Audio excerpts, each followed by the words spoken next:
Hey, welcome back, everybody, to another episode of Wednesday Wisdom on the Educational ED Podcast. We're going to be right back with this week's Wednesday Wisdom guest, but first, we're going to hear from our sponsors. Now, you've heard me say before, these are all great companies. You should be using them, so take 3 minutes, listen to our shout outs, then listen to our Wednesday Wisdom guest, and then go and visit these sponsors. I'm telling you, you're going to be glad you did. Here we go. We want to say thanks to our good friends at Sideline Interactive Indoor Score Tables and Video Boards. Go to their website and you can schedule a live web demo to see their products in action. You've heard me say many times, probably one of the best equipment purchases I ever made was our Sideline Interactive Indoor Score Table. Go to sidelineinteractive.com. Schedule that live web demo today. We also want to say thanks to our friends at Huddle. As a football coach, I used Huddle for years. As an AD, we were a Huddle school, and our coaches, our student athletes, even our parents just loved the tools that Huddle provided. Go to huddle.com, join the 8 million users, and turn your school into a Huddle school. That's huddle.com. We want to say thanks to Beacon Creative and Wall of Fame. Now, Wall of Fame has been helping schools bring their legacy to life for over a decade, but Beacon Creative allows you to take it to the next level. They're going to take your content and come up with compelling stories that you can then upload to your digital platform. You've got to see it to believe it. I want you to reach out to John Townsend, and you can email him at John, John, at beaconwalloffame.com.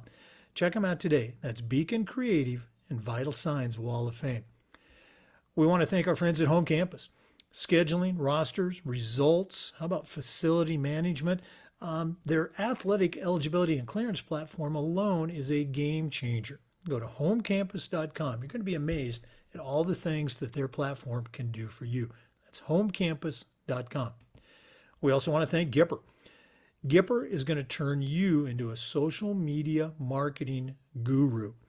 Promote your teams, your coaches, your athletes using their custom templates with your colors, your logos, your brands. It's incredible, and it's so easy to do. Even I can do it. Let the team at Gipper help you take your program to the next level. That's Gipper.com. And don't forget to mention the podcast. We want to thank Ohio University and their online masters in athletic administration. My assistant athletic director, along with thousands of others, got his master's through the Ohio program, and while they earned their degree, they also completed 11 NIAAA leadership training courses at no extra charge. Check out Ohio University and their online masters in athletic administration. We want to thank Hometown. Hometown continues to be a game changer for schools with their solutions that includes things like, digital ticketing. They're still the #1 digital ticketing provider for schools and colleges, but fee-free fundraising, athletic website construction, the list just goes on and on. Whether you're a principal, an AD, even a coach, Hometown's going to show you how to save time, how to raise more money, and how to bring your community together. You'll find it all at hometown.com. We also want to welcome a brand new sponsor to the podcast, and that's Booster Hub. Booster Hub is the #1 Booster Club software program. It will handle everything with your booster clubs, collection of dues, concession sales, your online store. You really need to go to boosterhub.com to check out all the features that they have. Basically, Booster Hub allows your volunteers, even when there's volunteer turnover, it allows your volunteers to be more involved as fans and not having to do all of the grind that goes with running a successful booster club. Go to boosterhub.com for more information. And we want to say thanks to our friends at Athletic Surveys. If you've never used a survey to take the pulse of your student athletes, your coaches, how about your parents, you're really missing out. Go to athleticsurveys.com. They're going to create a custom survey that puts you in touch and connects you with all of your stakeholders. The data that you collect from these surveys, incredibly valuable. That's athleticsurveys.com. buning.com. And as always, don't forget to mention the podcast. Welcome back, everybody, to a very special Wednesday Wisdom on the Educational AD podcast. Regular listeners to the podcast know we've been doing this now for a little bit over 4 years, and today it's episode number 200 of our Wednesday Wisdom series. If you're new to the podcast, Wednesday Wisdom features women leaders from, well, I guess really around the world, athletic directors, coaches, leaders that present on topics that have really added, I think, to the body of knowledge that we've been able to share with the podcast. Today, I can say a good friend and one of our most frequent presenters is coming in at number 200, Dr. Megan Buning. Again, if you listen to the podcast, you've heard Dr. Buning present several times. If you're new, I'm going to give just some broad brushstrokes so you know who this resource is. She was a Division I athlete, a very successful, also Division I coach at a couple of different schools. Her career took her into kind of the research and I want to say applied research. She's not about theory. She's about, putting things to work. She is currently at Florida State University. She's been there for a number of years in the Interdisciplinary Center for Athletic Coaching. She's part of the FSU Coach program. She also works as a consultant at the world level, Olympic level, national level, with athletes, with teams, with coaches, with officials too. And we are just very excited that she's back to present again on episode number 200 of Wednesday Wisdom. So Dr. Megan Buning, welcome back. Yay, thank you. I'm glad I'm hitting in on an cool 100 number. I like that number. Well, you and I were talking. It's a busy time. You're actually getting ready to present at the Florida Athletic Coaches Association, which my lovely bride Jan and I just did this morning. So good timing. I'm going to get out of the way, but I am going to ask, what do you have for our listeners on this Wednesday Wisdom? Well, I'm so glad you asked, Jake. I'm going to present today just a quick overview of actually what I'll be speaking and presenting to the coaches at the FACA conference this weekend.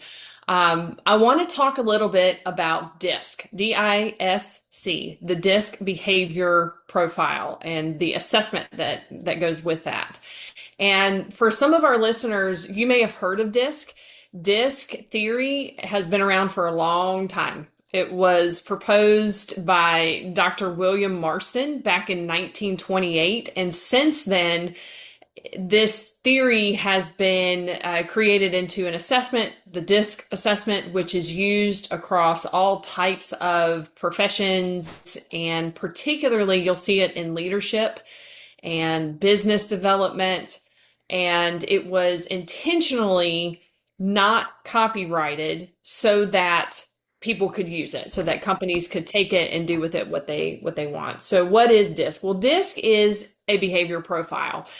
So what I hear a lot of kind of the misconceptions about the DISC assessment compared to some of the other assessments that you may take is some people think that it's maybe a personality profile. So you can just think about all the different types of personality tests. And I know as a young girl growing up and getting magazines, I always like to take those personality tests, and it was fun. But the thing with personality is more fluid, and so it can change. A lot can change your personality, just within a day. So think about your mood, things that happen around you. And so when we think about personality assessments, they're not quite as stable. They're more of a snapshot. And DISC is as well in terms of it's a snapshot of a moment in time, but it's based off of observable behaviors. And behaviors tend to be more concrete. These behaviors are things that aren't as easily changed as maybe personality. So even though I may be in a certain mood, my typical behaviors may tend to be the same. And so the DISC assessment is going to look at your behaviors. So The reason I want to talk about DISC, and I'm going to explain DISC just a little bit here in a second, but the reason I want to talk about DISC is because it has become a almost go-to assessment for me as I think about my personal consulting with mental performance. All of my clients, I like to refer them to DISC and have them take this assessment. And then I also incorporate it into one of the courses at our athletic coaching program. And we've actually changed our name, so I want to update that. We are actually not even the Interdisciplinary Center. We are FSU's Center for Athletic Coaching. And we have a master's and a graduate certificate. So within the master's degree program, I have a course set up that teaches helping skills, and we use the DISC assessment to help coaches work on their helping skills and work on how that they may communicate to others. So with that being said, let me explain a little bit about what DISC is, and then I'm just going to brush the top of it, and then I'll tell you some of the experiences that I have had using DISC with coaches and with clients, some examples of how DISC has come in handy. So again, like I said, DISC is going to give you an assessment of observable behavior tendencies. So not personality, not skills. And what will happen is it's really fascinating. DISC has been around for so long, and it's the only global behavior assessment. And so what we have been able to figure out over these decades of gathering data on DISC assessments is that people globally tend to fall into pretty much four categories, primary categories of observable behaviors. And so when you look at the DISC model, you will see that the D, the I, the S, and the C stand for a particular behavior category. So the four categories, the primary categories that people tend to fall into is D, dominance, I, influence, S, steadiness, and C, it can be called compliance. Like I kind of like that. So or conscientiousness, it can be called that.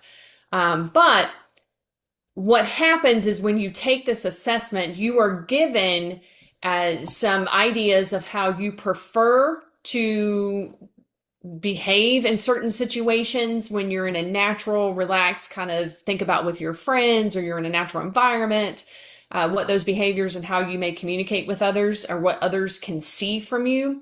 But then you also get what's called an adapted profile.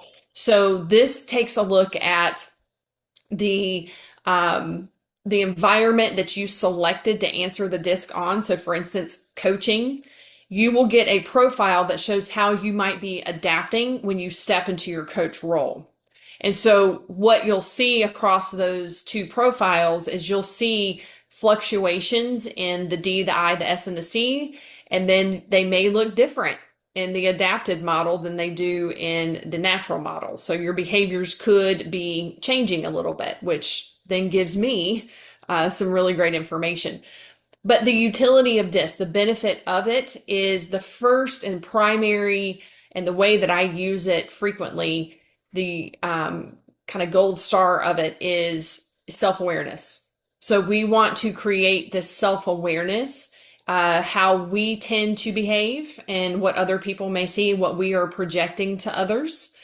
And then we can, once we realize that about ourselves, then we can reflect on, okay, well, is how I'm behaving and interacting with this particular person who may be different, is it working?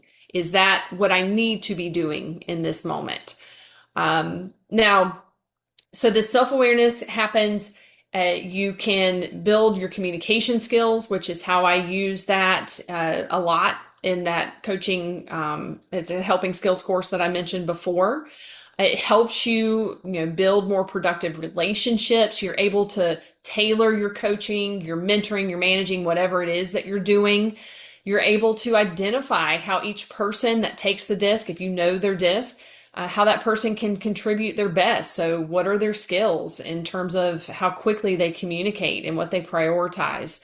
And you really can use DISC to create that team chemistry and that culture, because you're going to have more information about the people that you are thinking, if you're a coach, the people that you're coaching or that you're managing.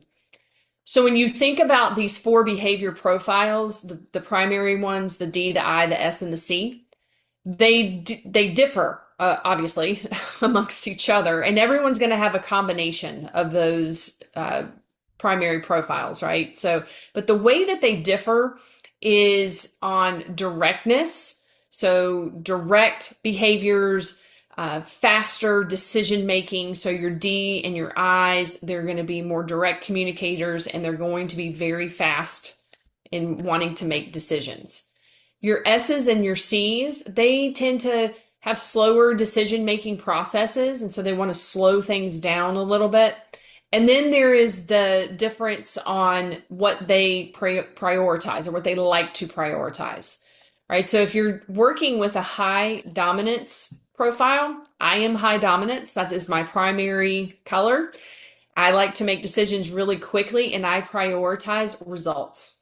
So the people that want to see results, I work very well with goals. Give me a goal, give me a due date, let me go. Is the way that I work. And there's a lot of other characteristics that go with high dominant profiles, but that's an example of the D.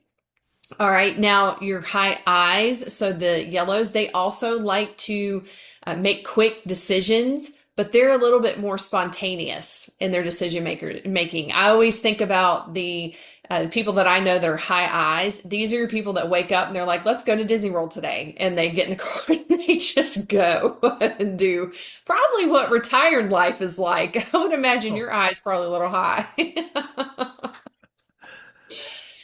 Yeah, Well, so go ahead. no, I was going to jump in, and it's fascinating stuff. And again, for our listeners, if you're new to Dr. Buning, she is. This isn't like some kind of pop psychology stuff. The things that she presents, these are scientifically tested, applied.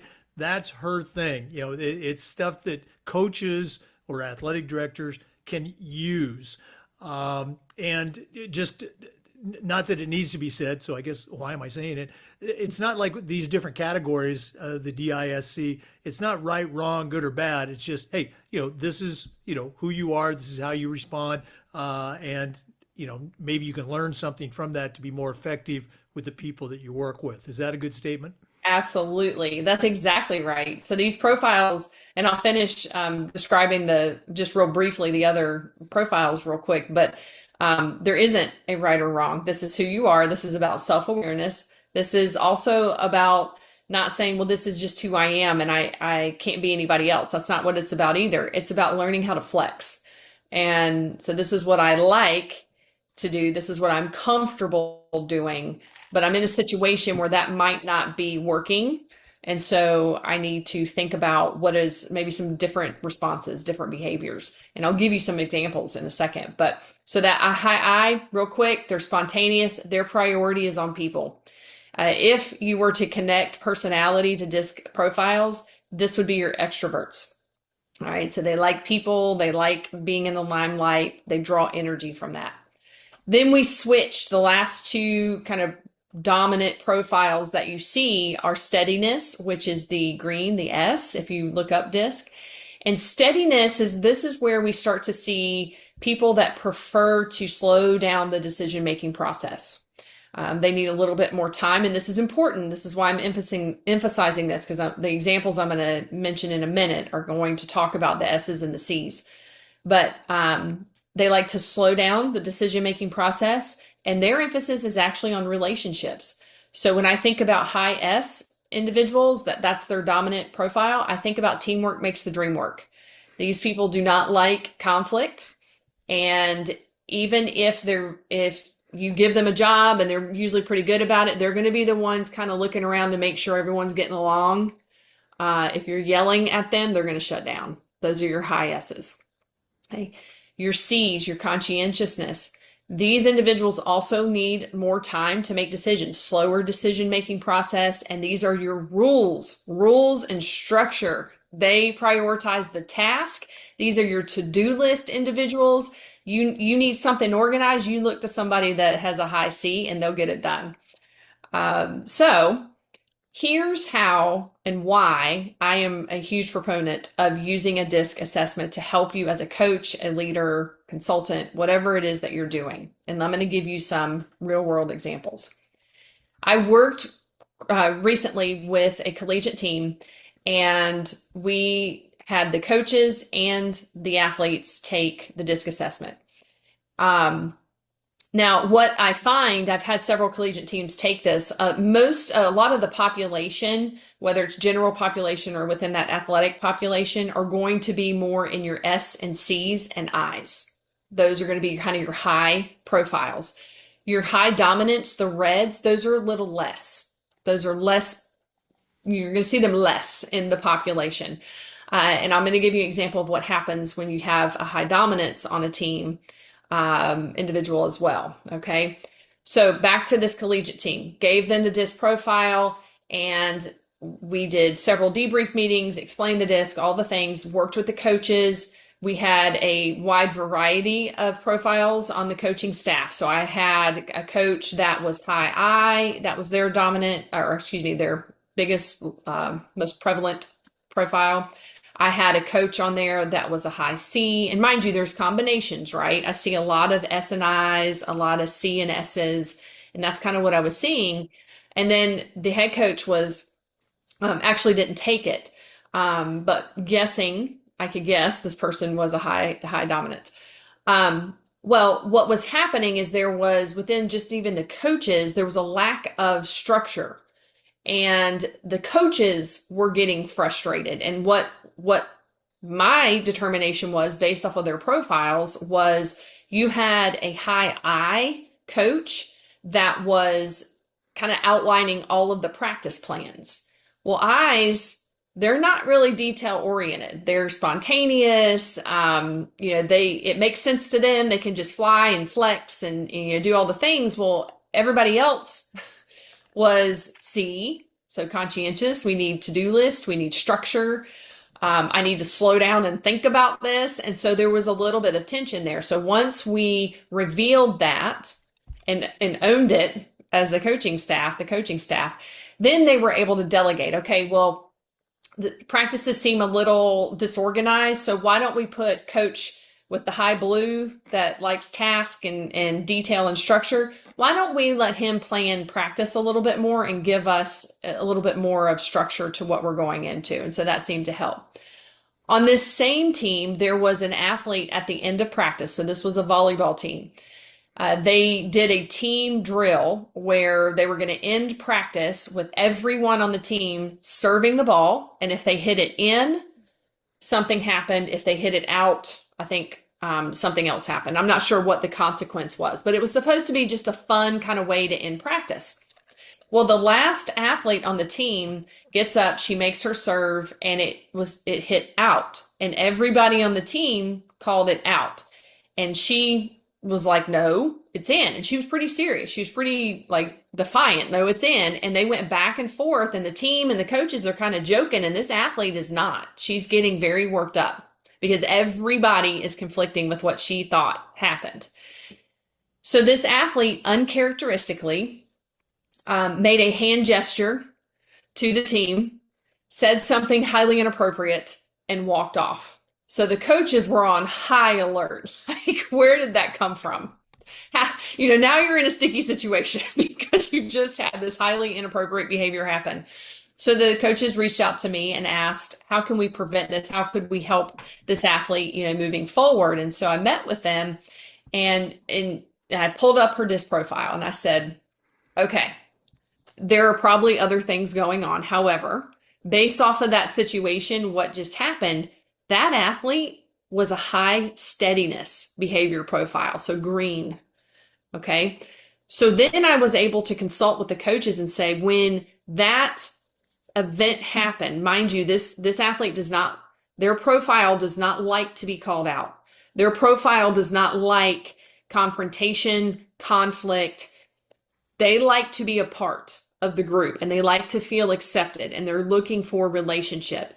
They don't like fast-paced things happening. that drill was everything against what was comfortable for this athlete, especially when she got called out, even in a playful way. And so we were able to talk through how, in those certain situations, could you maybe design practice a little bit so that you're being mindful? Not that you're catering to the athlete, Sure. but you're working with that athlete and the other athletes on how can we be more productive so we don't end up in a stress response that became very visible, that then escalated into something that probably got her in trouble a little bit. So that's one example. I want to share with you one other example. Okay. I had another collegiate team that I was working with. Same deal. Coaches, athletes all took the DISC profile. Well, most of the athletes on the team, not surprisingly, were high steadiness, high conscientiousness, and high influence, which is the yellow, the green, and the C. So we have a mixture of spontaneous people, yay, yay, they bring the energy is what I think about. Okay. Then we have teamwork makes the dream work, relationship focused, and then we have our rules, structure. But the point there is the majority of the team really prefers slower decision making time and processes. This was a basketball team. The point guard was the only athlete on the team that was high dominance. She was high, her two combinations were high influence and high dominance. So you talk about fast decision making, boom, boom, boom, and she's flexing, and everybody else, and they ran a fast offense. Everybody else on the team is functioning comfortably with let's slow it down, let's think through. So you can just imagine how it was a little difficult to run a fast-paced offense. But here's the thing I wanted to share about that situation is she was the only athlete with a high dominance profile. Now, there were two coaches on staff that had high dominance like that in her profile. And it became a situation where she after 1 year almost decided she wasn't going to come back. And she said, because I felt like there was no one else that understood me. Because there wasn't. Because everybody else on the team had a totally different way of processing and behaving, and there was conflict there. And so what we were able to do with her disc is say, all right, here are the people that are similar to you. So when you get in those situations where you need to think through things and you're coming across as a dictator because you're under stress, you high dominance in the profile, I want you to turn to one of these coaches that has a profile like yours, and y'all are going to come up with a way to connect. And that worked. Okay. And so she stayed and she had a very successful career. So those are just two examples of how I have seen DISC just be very powerful for coaches. That particular athlete was a high profile athlete, and the coaches were very thankful that she stayed. I'll put it that way. So, it can do a lot for coaching staffs. Lastly, real quickly, I'll share how I use it in my classes.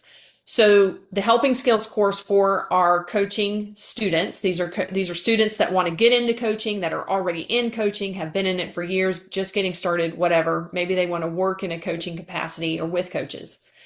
And these are master students. So this helping skills course, we work on helping skills through the counseling field. I can't call it counseling because we're not counselors, but we use a counseling textbook, and we work on helping skills in that capacity. We also give them the DISC assessment so that they create that self-awareness, and they create a communication philosophy and look through the lens of every assignment that they do using that DISC profile.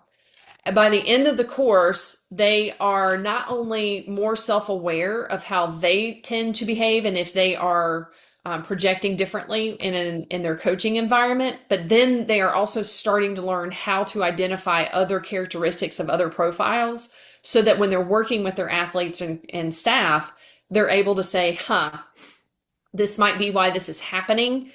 I know what I am. How can I then adapt to make this more beneficial? for this situation.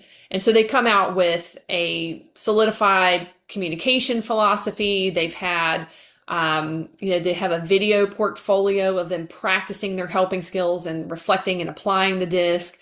They do the other thing with disc, and this is part of this course as well, but anyone that takes the disc, you can send the disc assessment to people that you select, and they can answer the disc about what they perceive of you. So you're getting your input of how you perceive yourself, and then you're getting this external input as well. So you get a nice holistic view of, well, this is what I think I'm doing. What do others think I'm doing? So we use that for developing coach feedback and getting them used to assessment as well.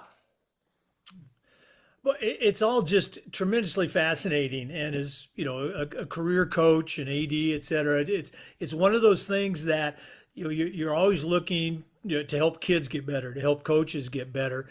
And you and I have talked about this before. Whether you want to call it mental training or emotional or behavior, this certainly I think would fall in that sort of kind of category. And it's one of those things we acknowledge that it's tremendously valuable. But as leaders or as program directors, implementing it and actually using it seems to be the challenge. And I love how you mentioned this several times. Part of the purpose of the tool is to create this self-awareness. If your coach, and I'll use myself as an example because I remember this vividly. As a young coach, boy, I was fired up. I was ready to go, and I'm working with seventh and eighth graders at a middle school, and I remember the head the athletic head PE guy. He was the AD. He didn't have that name, but he just said, "Jake, I love your enthusiasm, but have you seen the looks on your kids' faces? When you're coaching them, you're encouraging them, but hey, you need to dial it down just a little bit." And he was right. He was absolutely right. I loved what I was doing. I was passionate about it, but I was coming out probably just a little bit too strong. So that's self-awareness of whatever you are, and if you're slow and methodical and analytical and all that, hey, that's great. Use that to your advantage. And if you're big, blustery, dominant, like some people we know, use that too. Yeah. Well, and I think about what you just mentioned. If I'm working with athletes or I'm working with coaches that have athletes like this, my daughter, I think she is high C. So she is conscientious. She is a rule follower. She is the cadet commander of the Civil Air Patrol. So she's got to be like boom, boom, boom, right? And sometimes when I speak with her, with me being high dominance, things make sense to me. And I'm like, why don't you get this? And it's because I am operating fast decision making. And so even as a parent, I have had to say, okay, I realize I need to slow down a little bit. That is uncomfortable for me. And that's where I think people get stuck and this is what I work with clients, whether they're individual athletes or coaches, and my students, is that self-awareness piece. It's okay to be who you are and how you are. And those can be strengths in certain situations, but it can sometimes not be. So having the self-awareness to say, I'm going to do something that's uncomfortable for me so that I can help this athlete get the point or get to where they need to be. Also, here's where people like me come in. So you can, through our center, or if you want to contact me individually, I am certified to issue the DISC assessment. So with that, what comes is I can run all different types of reports. I can give coaches a look at everyone on their team that's taken a profile or a DISC assessment. Here's everyone's profiles. Here's how they fit in with each other. Here's one-page summaries I have coaches that I work with. They keep a notebook and they have one-page summaries of all their athletes in there just as a reminder, and they're reviewing it, Then it's helping them understand, just like what I did in that one example with the coaches, here's how we can apply it. So when you're structuring practice, tell me a little bit about your practice. Now let's take a look at the individuals that you're coaching. And let's talk about how that structure maybe is not helping them because maybe you're moving too fast for them. But it's also about teaching the clients and the coaches how to work with the other athletes. So if I have an athlete or like my daughter, that's slow it down, I need rules. Okay, but that doesn't mean that it's going to be like that all the time. So understanding you're going to have to learn how to do things even when they're not comfortable for you. So they've got to flex too. I'll be honest with you, a lot of times, just the validation of, oh, that's why I'm like this, or that's why I think like this. Sometimes that's all it takes is just, okay, I feel much better, especially when you're in that high dominance profile category and there's not many people. There's like 9% of the population have a high dominance profile and 11% in the athletic population. That's not a whole lot. Right. So especially when you have people like that, it's like, okay, I really am probably different, very different. Now, how do I work with that? Right. Well, and that goes back to the example you gave about the girl that felt nobody got her. Okay. Yes. Having that conversation, Yeah. about, well, this is who you are, or this is how you operate. Oh, okay. I get it. Well, you mentioned it. I'm hoping our listeners are as fascinated as I am. If they are interested in either doing their own disc assessment or having their disc assessment done, or for their team or organization, how does that happen? How do they get in touch with Dr. Megan Buning? Yes. So I'm just going to give you my email because we're in the process of changing our website address and I don't know what it is. So you can email me at m.bunning, m.buning @fsu.edu. Okay. And you can also find Megan on LinkedIn. She's pretty active on social media as well. A great resource. Definitely reach out and connect with Dr. Megan Buning. Megan, thanks as always for sharing with our listeners. It's always a treat, always great. Hopefully we can connect, on our next trip up to Tallahassee, and all the best for a great 2026. Thank you, Jake. You too. For our listeners, we want to wish you the best and just remind you that we upload the Zoom recordings of every interview to the Educational AD Podcast YouTube channel. We do Wednesday Wisdom just about every week, and just about every day we try to share stories and best practices from the world of athletics. So please come back and join us again on the next episode of the Educational AD Podcast. We'll see you next time. Before we go, of course, we want to give a shout out to all of our great sponsors. Let's go and start with Hometown.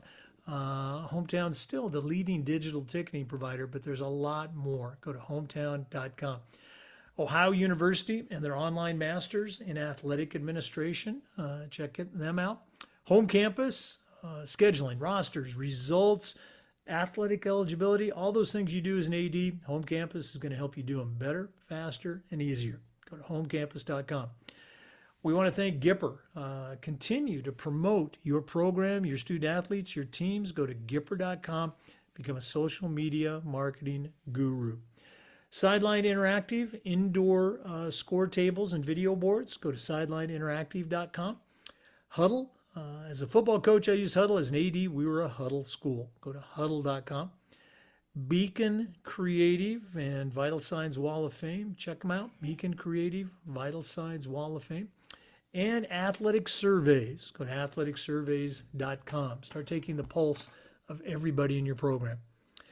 Once again, thanks for listening. We'll see you next time on the Educational AD Podcast.